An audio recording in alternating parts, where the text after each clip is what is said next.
चतुर्थम् एककं सर्गात्मिका कला।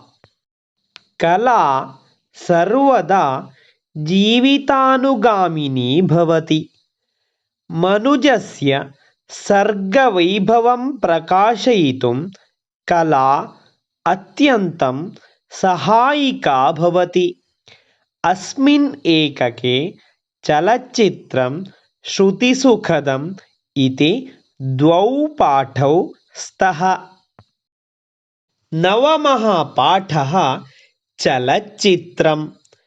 848-900तमे जनवरी मासस्य 30तमदिनस्य प्राधान्यं जानन्ति वा? तस्मिन्नेव अहनि महात्मा गान्धी हतः।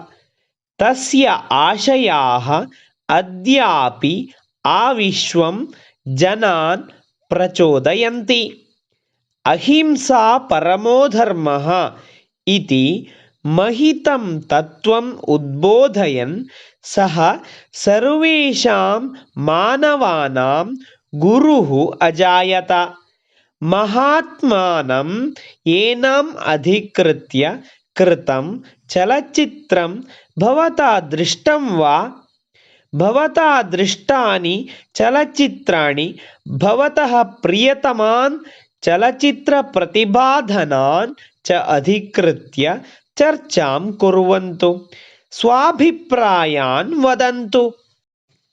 मानवचरित्रस्य जीवितावस्थानां च विस्मयतमम् आविष्कारम् एव चलच्चित्रम्। आधुनिककाले इयं कला महत्तमा जनप्रिया च भवति।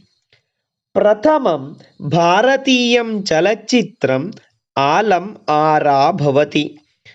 भारतीयचलच्चित्रस्य पिता दादासाहेब् फाल्के भवति। कैरळीभाषायां प्रथमचलच्चित्रं भवति विगतकुमारन्। अस्य चलच्चित्रस्य निर्देशकः जे.सी. डैनियल् महोदयः कैरळीचलच्चित्रस्य पिता इति प्रसिद्धः। संस्कृतभाषायाम् अपि प्रसिद्धानि बहूनि चलच्चित्राणि सन्ति।